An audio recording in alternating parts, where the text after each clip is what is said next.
बात को बस समेटता हूं तो इससे खूब याद रखो कि ये जो घरों में लड़कियों के मसाइल होते हैं, ये दो तरह की लड़कियां, या तो मैरिड होंगी या अनमैरिड होंगी।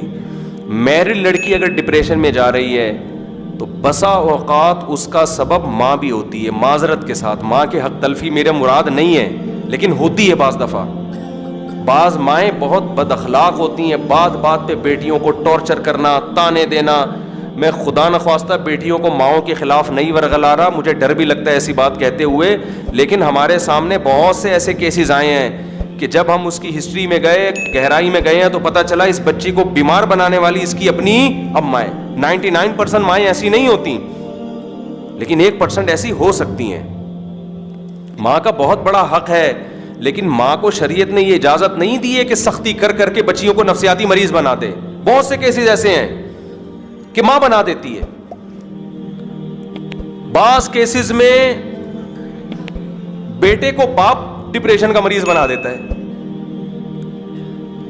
बास केसेस, अक्सर ऐसा नहीं होता। माँ बाप से बड़ा तो कोई रिश्ता है ही नहीं, तो कहीं ऐसा ना हो लोग अपने अब्बा और अम्मा से बदगुमान होना शुरू, ये भी डर लगता है। साइड इफेक्ट भी होते हैं ना, हर सही बात के कुछ साइड इफेक्ट भी होते हैं, लेकिन बाज दफा ऐसा होता है। तो आपकी जिम्मेदारी ये होती है कि आप इसकी गहराई में जाके देखें इसके साथ हो क्या रहा है घर के अंदर। बाज दफा पता, और शादी के बाद बाज दफा सास का सलूक या शौहर का सलूक ऐसा होता है, या नंदों का, जिठानियों का ऐसा होता है, जिसकी वजह से औरत नफ्सियाती मरीजा बन जाती है। बजाय इसके कि यार इनको अलग किया जाए, सास से अलग कर दो, जिठानियों देवरानियों से अलग करके अलग घर में लेके दो, लोग क्या करते हैं खाम खा कर उसको बुखराकियाँ अफलातूनियाँ दिखा के फिर जिन चुड़ैल भूत और रूहानी और ये सब करा करा के उस लड़की का और ज्यादा बेड़ा गर्क कर देते। और ऐसा भी बाज दफा मुमकिन है कि बहू सास को नफ्सियाती मरीजा बना दे, पॉसिबल ये भी है। जो हल्का होगा ना, जो भारी होगा वो क्या आ जाता है, मखंजू होता है, उसको पता ही नहीं होता कि घुमा कौन रहा है और सीधी सीधी बात कौन कर रहा है। वो भी जज्बात से मुतासिर होता है, उसको पता ही नहीं चल रहा होता यार मेरी बेगम सही कह रही, मेरी अम्मा सही कह रही, मेरी बहनें सही कह रही हैं। अबे भाई छोड़ दो इस बहस को, तुम फिलिस्तीन और इसराइल में कौन सही कह रहा है कौन क्या कर रहा है, इनकी लड़ाई है। इसमें तो सुलह कराने की कोशिश करो, कोई मसला हल करने की कोशिश करो। नहीं होता, अलग अलग बाउंड्री, ये तुम्हारा है तो अब फट्टा ये नहीं खत्म होगा, फट्टा ऐसे खत्म होगा भाई, लकीर है।